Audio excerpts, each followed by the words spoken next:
do like EHOME's draft here quite a bit again.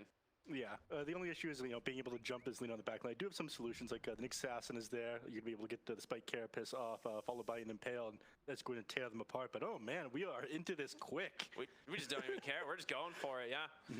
So one thing to note, we have ZZQ once again on the Bane, shining on his offlane Death Prophet. So it is something that we see a lot, like this DP being flexed from mid and offlane. And, yeah, they were right. You do dodge that kind of rough mid matchup of into the Lina, but I don't necessarily think you have 30 seconds. I don't think it ends up being that much better anyway. We saw Shiro last game do pretty good against this same hero, right? The Death Prophet offlane. Yeah. And so he's decent to play against. The only issue is like the Morphling is going to be able to play too far into the Death Prophet, right? If you try to commit and like morph over to strength in order to do like a bunch of damage, then she is just going to Spirit Siphon all your HP away and be just as quick as for trading you as you would be like a, I don't know, max agility. The battle begins. So it's better in that way. The mid lane matchup, you don't get as owned against Alina because you're actually able to take advantage of your Spirit Siphon. But Black did mention that in the draft, like against the Lina, you're just kind of forced to move into the jungle, and TA is very good at eating up a lot of farm on the map. But that means you're letting Lina do her own thing, and she farms incredibly quickly. If you leave her alone, she's going to be able to take down your tier 1 tower in no time at all, thanks to Fiery Soul. So you have to be a little bit careful with how much you leave Lina alone for your own farm. I mean, that's the issue with Dota, is being able to maximize taking as much farm as you can off the map, while also not letting the enemy do what they want too much. And I think 70 has a pretty easy time doing what he wants this game. Zone with a nice deny there, actually. But yeah, you're right. I think one thing you have to be careful of is just like the modern build on the Lina, right? You don't go this like Yule's caster build. It's just this boots of travel, BKB, and you just go right-click damage, right? Like you try and just farm up and stand your ground in these fights. And 7E, we saw him do pretty much just that on the Razor. He was being the aggressor previously, but this time he's gonna be able to sit back a little bit more and be this kind of ranged artillery for his team as it goes late. And you still have to worry about Shiro on the Morphling. I mean, he crushed it game 1 on this hero. Yeah. Team did make a decent space for him, though. Put in the hurt on the Shiro to begin with, but, just able to morph over, shift back up. Not doing the best so far, only sitting at 4 CS, but wave pushed pretty far in, and they'll continue to push thanks to being half a wave up here. Doing weird things with the creep wave. Over in the top lane.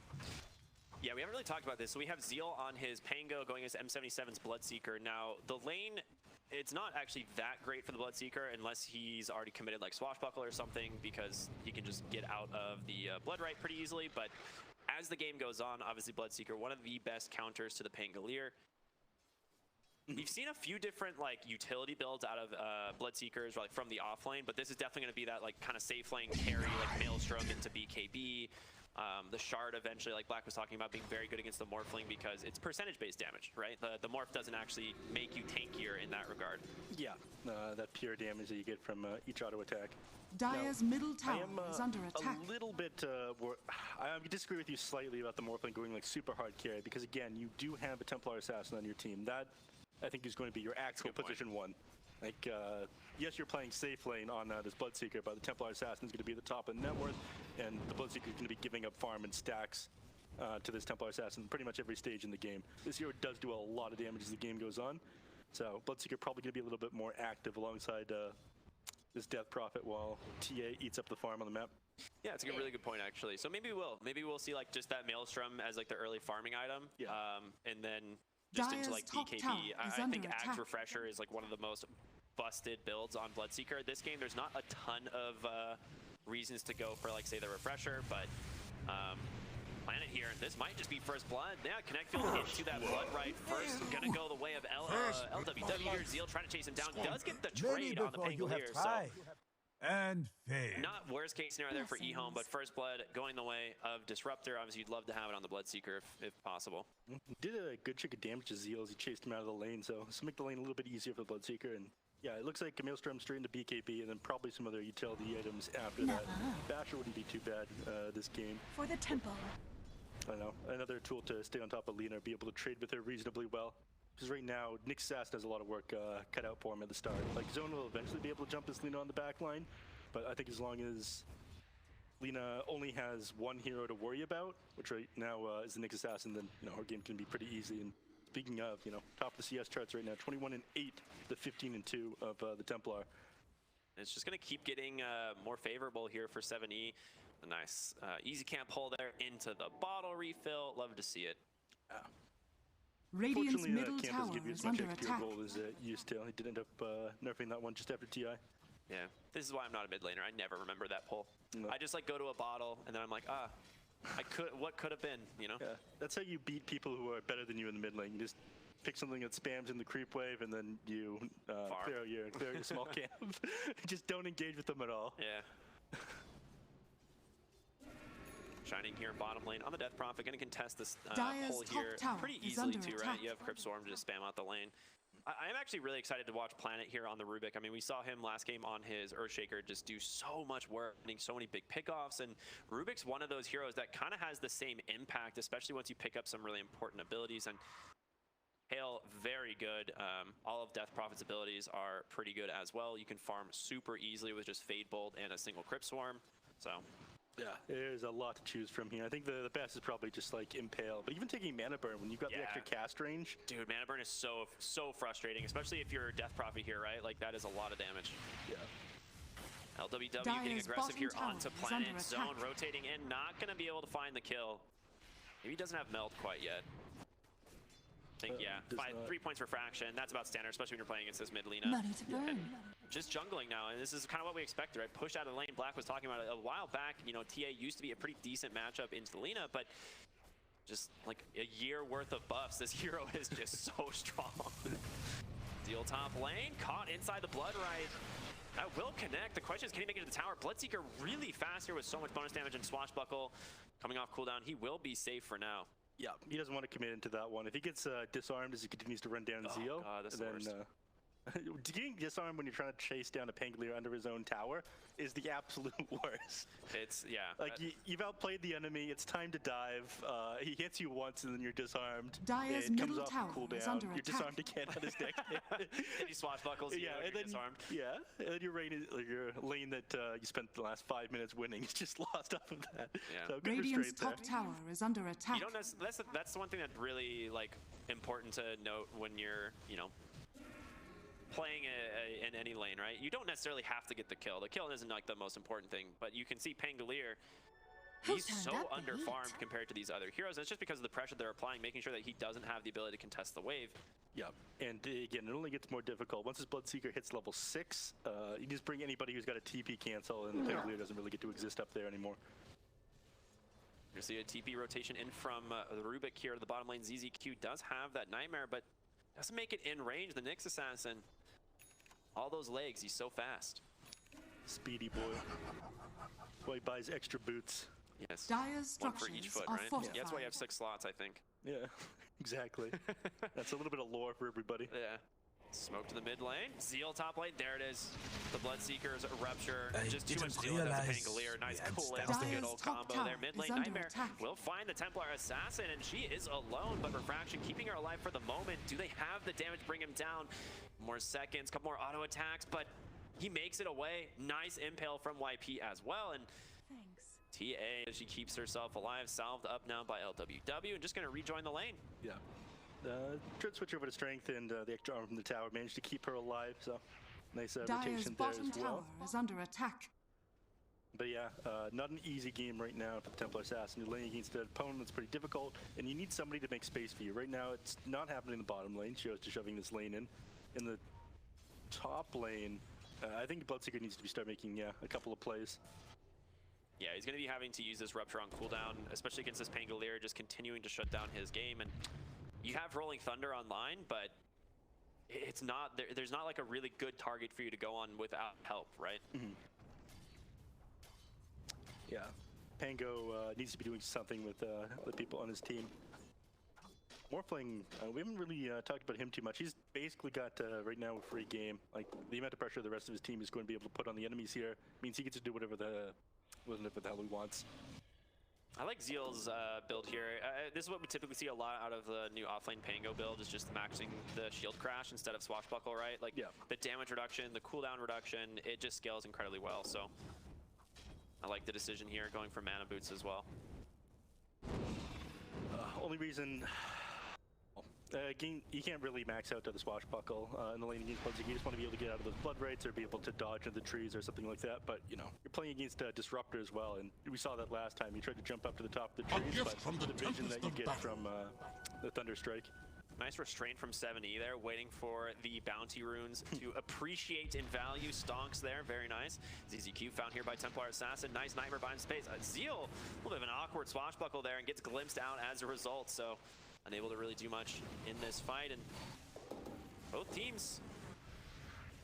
Wait, oh, a counter. I was like, where's this glimpse coming from? Shiro's joining the fight. We'll be able to bring down LWW, potentially Thunderstrike. Helps set up the kill there for ZZQ. Glimpses on the other foot now, and they're going to be able to do a little bit of damage to this tier Dire's middle 1 tower is under yeah, nobody's attack. going to be able to get a place to defend this one. And they do need to make these movements before Radiant's Disruptor hits level 6. bottom tower is Once under he's got attack. Static Storm, you know, the Morphling playing far forward at all is going to be near impossible. They're looking for M77, but a really nice ward there off the side of that tower. Will be able to discount this rotation, so he's going to retreat into his jungle.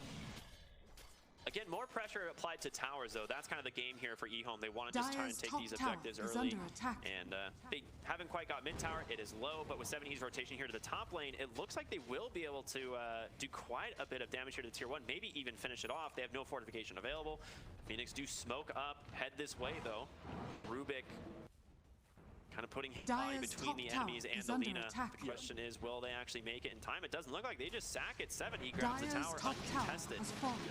They realize that the Rubik's somewhere around there, and they don't want to catch him out. They want to be able to get somebody else as they're retreating, and they might just... Smoke still got a decent amount of time left on it. The question is who you find. YP does not have Vendetta yet, so it's not easy. Zeal does get caught for the moment by the silence. Pangolier, Swashbuckle. He'll be able to buy him plenty of space if he needs it, but yeah, they don't find anything.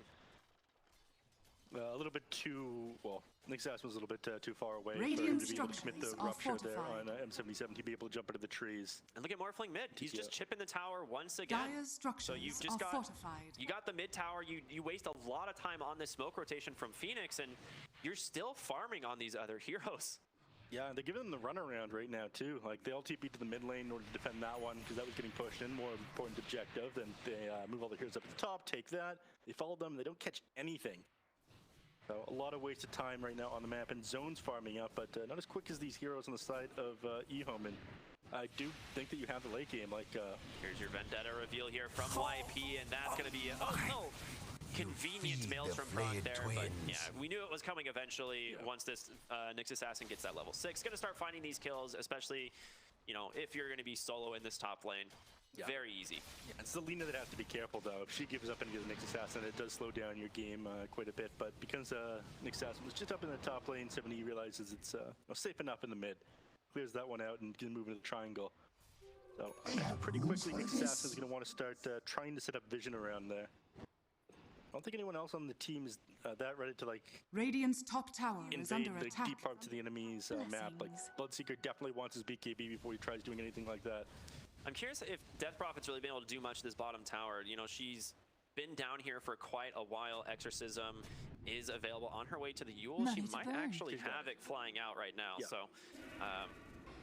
that's on the courier right now. A lot of, and there it is, the Crypt Swarm. That's what I'm talking about. Planet. This is all you need on this hero. Level 4 Crypt Swarm, level 4 Fade Bolt. Waves do not exist now. You got the Keen Optic too. We got the extra cast range. All right, they're gonna smoke. They want to punish Rubik here. Planet positioning himself pretty well. No TP for another 46 seconds. He should be able to take the next wave. He dies after. But he dies, I think, when he does it, right? Yeah. Oh, they're actually making a little bit of space. They're going mid lane. TP's coming through. They've already popped Shining and LWW. Here's a glimpse. We'll be able to find the Bane. A nice silence there to be able to set this one up, and another kill.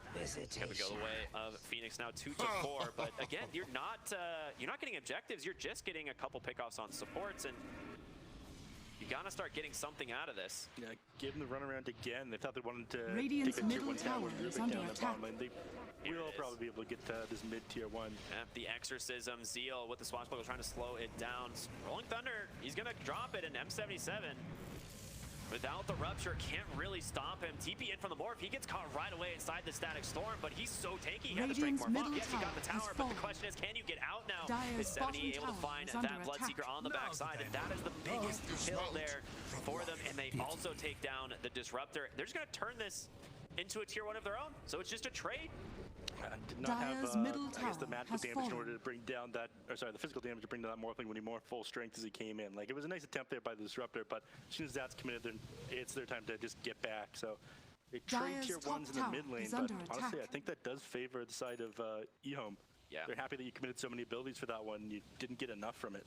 And they got the Bloodseeker, right? He's the most farmed hero on the side of Phoenix. He's been having a really good time. A lot of space being made for him recently, but with that death, going to slow him down a little bit. And it's the worst thing that can happen. There's going to be the Rupture bottom lane onto 7E. He's trying to just outrun this one. There is no chance. To be able to find that kill. Nicely done here by YP and M77. That was only a matter of time. If you don't have the BKB on the lead, like you are going to be the #1 target for the enemy team. Like, you are worth the most gold. You're very squishy. All you have is the boots of travel. Oh, just melted there. Yeah, you need the BKB is going to be really valuable for the Lina. The only real thing they're going to have to stop it will be an eventual Basher pickup on M77. So it's going to be a while before they could really deal with it. Lincoln Sphere is being worked on the Morphling as well. So it looks, so far things are going really good for the side of Phoenix. Structures are fortified. They've kind of restabilized from a little bit of a rough lane stage, but this Pangolier has had no game. The Pango, Radiant's bottom tower is under attack. Blade Dagger, Yule Scepter in order to deal with his Bloodseeker and actually Radiant's get into these fights. tower has fallen. Right now, he's struggling quite a bit. I mean, that's the nature of just playing against the Bloodseeker. When you're Pango, though, like, your game is basically just Zac. You're still very useful at times, but it's very difficult to play around everything the Bloodseeker's doing. Yeah, you just have to wait for Rupture, right? Like, you just can't get Ruptured as this hero. Or you stop in your tracks after you do initiation, but for that to get, like, a good initiation despite being Ruptured, or, like, him Rupturing you immediately, you need a Blink Dagger for that one, so yeah, needs a couple of items. Yeah, it might be a Lincoln's game for him as well, right? Yeah. We've got Lincoln Sphere queued up on a couple of heroes this game. Turning around onto the top side of the river here, Rolling Thunder being pump faked, but Dire's top tower is under attack. They don't want to take that fight, so vision advantage there would have definitely favored EHOME. Dire's top tower is under on the attack. Templar Assassin. I think needs another 300 gold, and she's going to be looking to play a little bit more aggressively. They see 7E again. Yeah, this is it. They're going to dive so far for 7E, man. Yeah, absolutely. Impale from the backside. They're going to go with TP on some. Zeal, he's got Rupture, though, as he's going to drop it. Yeah, the Pangolier trying to do what he can, though. Great feed script from CZQ, able to trade that kill. Out for the Bloodseeker. Zeal does end up going. He will join him. LWW behind the tier 1 tower. Planet here will find him, and Shiro going to help be able to chase him down. It's only a matter of time before this Disruptor will fall. Radiant's bottom tower Shiro is grabs under himself attack. double kill, so they get really aggressive there behind the tower. It is punished by EHOME. Honestly, I feel like it's not even, it's kind of an even trade at the end of the day. Yeah, I mean, anything to slow down this Lina's BKB. Slower this comes out, well, if she doesn't have this, then she's not really able to participate in the team fights. Like, she's to be so worried about the spike carapace from Nyx Assassin. Everyone is going to jump her. She ends up becoming free gold. So slowing down her game is definitely worth it. But you are still concerned about the Morphling. They're talking about this during the draft, the panel there. This Morphling, you know, he has 1 million agility. He has way too much armor. The minus armor, the physical damage you do on Templar Assassin is not going to scale that well against Shiro. Bloodseeker has to be the solution to that one. You know, if you don't have the TA for the Meld Strike, you know, just take it on Morphling. So a lot of damage being done to this Roshan. They're taking it a lot faster, I think, than Phoenix Gaming would have anticipated. And this is a big pickup for the side of EHOME, and Aegis going to give Shiro a lot of space to farm, and they've got it now. Pangolier, Spike Carapace, going to be able to stun him up for the moment. YP pops that Vendetta, able to walk away. Does going to connect the Rupture, though, holding Zeal down, and ZZQ, that's the Deso reveal here from Zone, and that damage, just too much for him to deal with. But Shining just gets bursted instead. A 1 for 2 now as they take down the Pangolier, and looks like she will just TP out here on the split. Yeah. Lose Pangolier. I mean, it was a couple seconds until LWW, they did not leave, baby. They were waiting. Oh, surprise. He felt so confident towards the end there. At the beginning of that team fight, he didn't have his ultimate available. And at the end, he's like, yeah, I have this. If they commit on me, my team will turn that around on me, but not fast enough. No. But again, this is last game, right? Shiro grabs the first Aegis here on the Morphling. It's going to give him time to work towards his next item. With that Lincoln Sphere done, it's just... Whoa, that is quite the spike in the graph here. We've had Stonks, baby, let's go. a little bit of back and forth action here. Love to see it, though. I mean, very close game, 9-9, almost no gold or XP lead for Radiant's either courier team. has been killed. I mean, the reason it looks like that is because there hasn't been really a very big discrepancy. Just jumping around. Radiant's Nice bottom tower turnaround here is from under ZZQ attack. on the Bane. Dire's top You have tower the ward on the is high under ground, so they start attack. seeing these extra heroes rotating on in 7E, trying to find someone. I mean, if he gets M77, he does with the Light Striker Ray. The burst damage is there. What a punk. I was saying he was going to be fine because he had a BKB, but, you know, didn't pop it when that Light Strike Array came out. In the middle of his cast animation for his Rupture, he turned around, that's when it connected with him.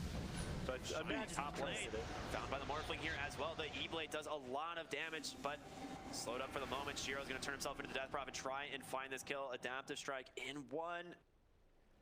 Does he actually chase underneath the towers? It looks like he's going to, but he goes right into a Static Storm, and he's morphing as GNev. He will have the Aegis to protect him and the rest of the team. They're rotating on in Planet. But build telekinesis up zone. The LSA comes through as well. They don't have the detector for the moment. They do. The Beatsker comes in from CCQ. Holding him down. They take down the Templar Assassin. A beautiful rotation in from EHOME. Now looking for him behind the tower. They find the Nyx Assassin. Vendetta will not protect him. There's the BKB from 7E. Will be able to chase him down. And YP not be able to survive. Exorcism pass here by Shining. We'll actually buy them a little bit of time here potentially, but the Impales from Planet, you got to be so careful. This ability is so good on the Rubik, but they find themselves potentially another here on the backside. Shining gets caught. E-Blade combo comes out once again from Shiro. This fight going on for days here, it seems, as Rolling Thunder now coming in from Zeal, protected by the Lincoln Sphere. Good luck trying to stop this. Rolling Holy is LLW. Is under attack. Gonna get found. Planet, dude, they actually juked him on this Bloodseeker on the backside. That was actually a really nice footwork there. He's got the schmoves, as you like to say, right? Advanced movement there. Yeah. The Bloodseeker, impressive. The rest of the team, not so much. Dove under the tier 2 tower there. Creeps far from it as well. But unfortunate for Dire's Disruptor. top Ended tower up committing is that under initial attack. static storm because he's just worried about keeping his team alive there, but had nothing for him when he came back up. Yeah, exactly. Dire's top The tower Aegis has expired, fallen. or you commit for the Aegis, and then what? Yeah. They didn't really think about what came after that, so I respect the hell out of that time. I thought there was no way he ends up getting out of that one alive, but ended up taking down so many heroes, and this becomes a massive XP and net worth advantage. I can just imagine Shiro in comms being like, no, we're diving. We're going. Yeah, it's like, come on. Conceal Just telling his whole team to just go for it. Ends up paying off big there. I mean, that's a lot of faith in that Morphling for that call, though. If you don't listen to him, he definitely dies, and Yeah. the game becomes a lot harder. Yeah, on his way to his BKB now, and at this point, once you have that, Shiro going to be very difficult to kill. We're going to see the Aether Lens completed now on ZZQ, so Fiend's Grip from even further away, and Planet does have his shard, so I actually really like the shard here for this Rubik. It gives you that telekinesis on allies, so you can actually save your heroes if they get caught out of position. The Glimpse Static Storm, and throwing them out of the Glimpse. Oh my goodness, I didn't even think about Yeah, that. You can pull them out of position. Yeah, that's Yeah. really sick. You just toss them over the wall. What if you weren't stuck here? I like it. I like it a lot. Yeah, that one's pretty sick. Dude, he is so far. Like, compared to the other supports, Planet is just on a whole nother level. And this is what I was talking about. There's so many different abilities for him to farm with on this Rubik. And he's also got a Philosopher's Stone. That doesn't hurt. Yeah. I mean, you were talking about this at the beginning, though. He's just spamming out creep waves with his Fade Bolt and Crypt Swarm. He just set up camp in the bottom lane and just farmed out everything for a little while. It always feels really good to play Rubik super greedy like that. Lincoln's being queued up here for M77. We're seeing a lot of that out of this game. But Dire's they bottom still need tower the is under BKBs attack. on the side of Phoenix to like really start Dire's taking these bottom fights. It's tower 7E, has fallen. obviously.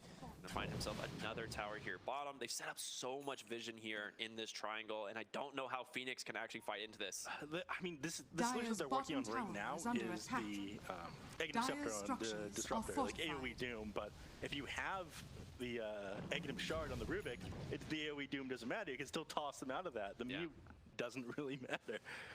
ZZQ, nice ward vision here. Can he get a Nightmare play? He does, finds the Bloodseeker for the moment, but 7E on the backside. Has that BKB available, hasn't had to commit it, but the Rolling Thunder from Zeal is gonna find the big kill. 7E pops his BKB, trying to run away, gets that Rupture out, but the counter Rupture is stolen from Planet.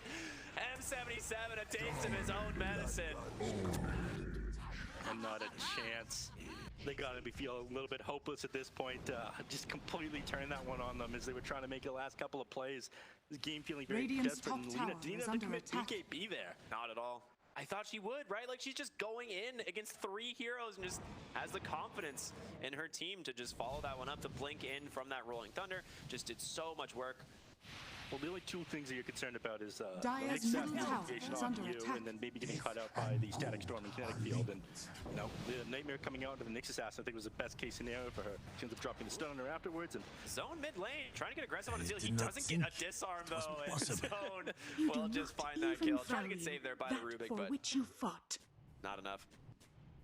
good riddance. You should never get that, what, 17%? Is that what it is, or 15? There's a lot of 17% in this game, I feel like. Yeah. And 17% are coming out of NA recently were absolutely hilarious to watch. The Arteezy triple bash is what, that's only to our tour, honestly. One of the funniest moments. Yeah. You know, when you're good, I suppose. The smoke up here from Phoenix, trying to find something to play with. They do have these ultimates available. They're going to right into ZZQ as the smoke gets popped in zone. Find that quick kill. The Rupture, though, does connect onto the Templar Assassin. They're going to drop that Exorcism as well to try and just chase down kill, but he just bursts down the Nyx Assassin instead. Meld here on the backside. There's going to be a Fiend Grip as well. Able to glimpse the cancel, but Shining just taking so much damage. But Zone's dishing it out himself. He gets the kill. Pushes. Can they get more Zeal with the Rolling Thunder? Now blinks in, able to stun these up on the backside. Shining will fall, and now looking forward. Tells he jumps it forward. He finds the Bloodseeker. Shield able to grab the kill, and now looking for more. 4 dead on the side of Phoenix. Zone trying to hobble away, but I don't know if he's going to be able to make it. Blink forward. Zeal with the body blocks, baby. Closing the gap on Shiro. Give the man a rampage. First series of the upper division, and we get ourselves a rampage for Morphling. Absolutely incredible. Turn that one on them so quickly. I thought that they might have that fight. I mean, the Static Storm is absolutely beautiful, but I think at this point, EHOME just way too far ahead. So much damage Dire's coming middle out tower from is Shiro under in these attack. team fights. And he didn't even have BKB there. That was really their last opportunity to be able to turn this around on the Morphling. There it is now. How do you deal with this guy at this point?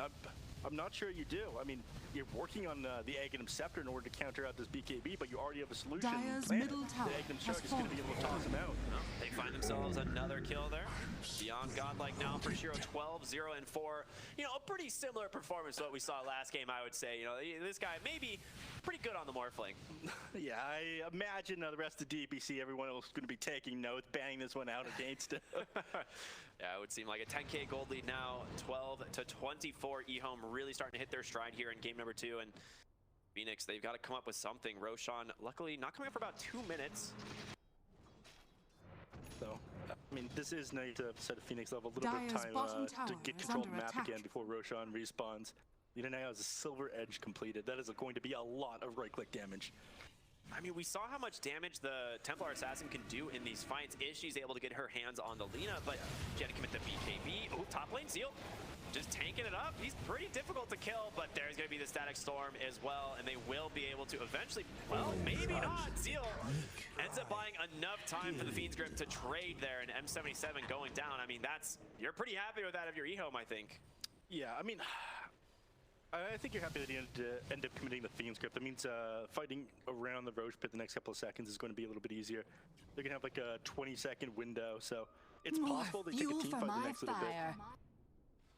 17k Dire's damage top right now tower on is under the attack. Morphling. Blast rate quite good, actually, if they can get this.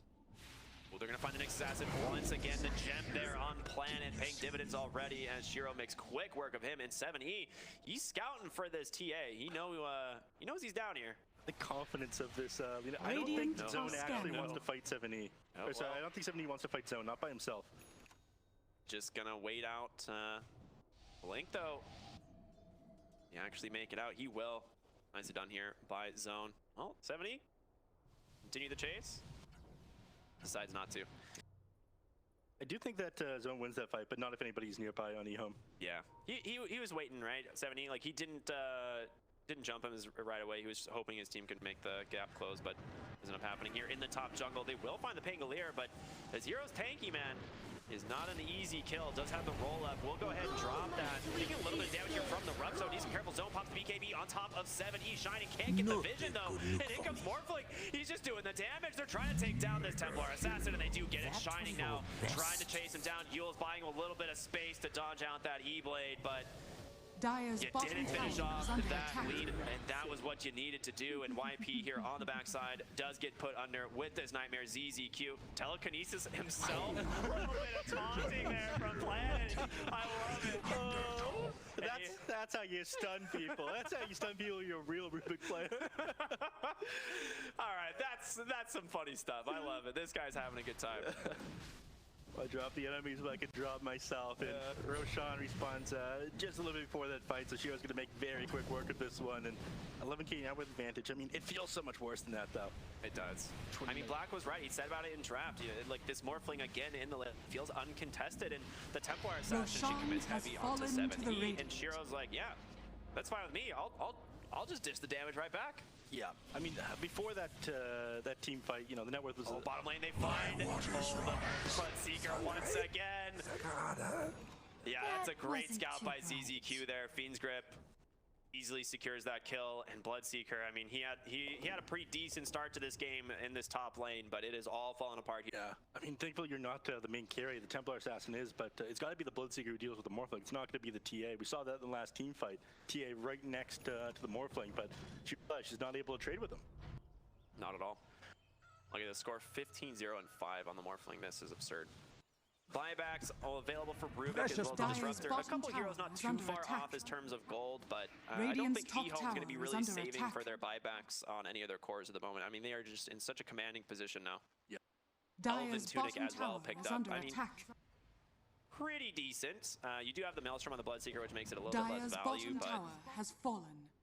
Yeah, and Phoenix, they realize how hard this game is at the moment. They're going for, you know, these small items that might change the team fight as the enemy's trying to break high ground right now. Aghanim Shard queued up on the Death Prophet. If she doesn't die first. Ooh, he's going for it. Almost managed to get in range. But I was going to say, Shiro, maybe he would want the Elven Tunic. But yeah, he's got a Paladin Sword. That's a pretty good one. Very cool. Amplifies there's the Ags on the Disruptor. Okay, so this is a big timing for the side of Phoenix. I mean, they've been working for this item for quite a while, and it is a huge buff to their team fight. The question is it going to be enough? They smoke up here on EHOME, right outside the enemy base. It depends if EHOME realizes that he has this. I mean, Rubik's going to be sitting pretty far back. He's got his Aghanim Shard, so he will be there with the save. But there's a big cooldown on Telekinesis, so if he ends up committing it at the start of a team fight, it's their main catching tool. Planet goes in, they find YP here. The Shiro gets the BKB, and he's just dead before he can do anything. The Aegis obviously still protecting this Morphling for now. That's not the hero you'd want to commit on, but they will know about the Disruptor Aghanims now. Yeah. That's scouted. I think Planet's going to be a little bit more careful. Unfortunately, you know, he is, again, the main jumping tool. He blinks forward, hits somebody with a telekinesis, and then sets up for the rest of his team. ZZQ doesn't want to do that with like a Nightmare or Fiend's Grip. He just ends up getting blown up. He's forced to stand his ground if he does that. We're going to go for a smoke. They did see Lina TP to the top lane, and she might be making her way back through the jungle. And Gaming might be able to intercept that. It'd be a very big kill if they can. Vision, but this could... ZZQ might actually spoil it. Chips in the night. He's able to dodge it for the moment. Glimpse back will find the bait as he is stuck here. 7E into the trees, though. Might be able to find himself a little bit of a return kill. Light Strike Array off the mark, but in comes the Morphling. They do get the big Static Storm off, but the kinetic field's not there to hold him in place. And Morphling, he's got the Aegis. He doesn't really care. The BKB comes out from 7E, able to try and run away, but he goes right into zone. Big Melt Strike coming through and Shining with his BKB, trying to stand his ground. BKB TP out from the Templar Assassin, but you've lost 4. A costly engagement once again here from Phoenix, and they just cannot kill this Morphling. This Death Prophet buyback isn't going to be enough either. With a minute and 34 seconds left on this Aegis, you're going to lose this Rax here in the top lane. I wouldn't be surprised if you lost the mid one as well. Fortified not going to buy you enough time either. If they get a nice catch, and there it is, Death Prophet. It's going to be a dieback. 95 seconds, Planet with the catch there. And I mean, your Lina could buy back if they really want to commit to end this game, but they don't even need to. The Morphling pushes fast enough. Yeah, they're fine without him. And there it is. They go for the mid lane as well. 80 seconds still without this Death Prophet. Look how quickly Shiro rips through these buildings. Backdoor protection actually for the moment, but the mid lane And it's gonna Dire's get middle exposed there barracks thanks to are these under top creeps attack. finally making it in, and Shiro now working on the second melee barracks here. Zeal on the backside with this Pangolier doing so Dire's much middle utility. barracks has That is going to fallen. be 2 uncontested lanes. Dire's EHOME middle feeling barracks good. You know, has Shiro, fallen. he's really feeling good. He says, screw it, we're going to go for 3. He's still got the Aegis for 40 seconds zone. Did Dire's just pick up a bottom tower Daedalus, is under but he's got attack. refractions now. looking to take this 2-0 series, Dire's not give him a bottom chance to come tower back in the has game. I fallen. don't think they've got any real reason. They're not on a timer here. They've got the late game. Okay. Just wait for him. Yeah, he's going to back out now. Yeah, takes the tier 3 tower, then he's out. I mean, he's made some amazing calls this game. He hasn't died at all. I mean, he ended up diving that top tier tower, and that looked like an absolute suicide mission. Made it work, though, and Yeah. they're going to go ahead and TP back down here with 7E on this Lina. And yes, your Aegis is expiring, but you've got a 28,000 gold lead now, and it's feeling almost impossible for the side of Phoenix to get control of this game. Yep. You know, first game of the upper division here in the Chinese region. They don't want to give Dire this are one up. scanning. And again, the history between these two, I guess, roster teams, Yeah. organizations.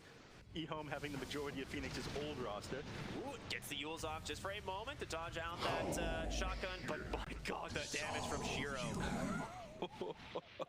Yes. I mean, you can't buy back right now. They smoke up on Phoenix. I guess they just don't want them having vision of where this disruptor is, because if anything turns this team fight around, it is going to be They pop a smoke of their Raiders own, of the though. Static Storm. Shiro's got a refresher. I mean, he feels pretty safe, and Zeal might just go with the Rolling Thunder, and that's exactly what he's going to do on the backside. Try and scout them out. Shining gets the BKB, but Shiro just laying work on these towers, but they find the Bloodseeker into the trees, and M77 pops the BKB, but it's not enough. In comes the exit from Shining, but they're able to get the space out. The telekinesis saves Shiro once snappy. again, and Dire's now bottom barracks 2 are heroes under dead. attack. Maybe a third Shining will join them.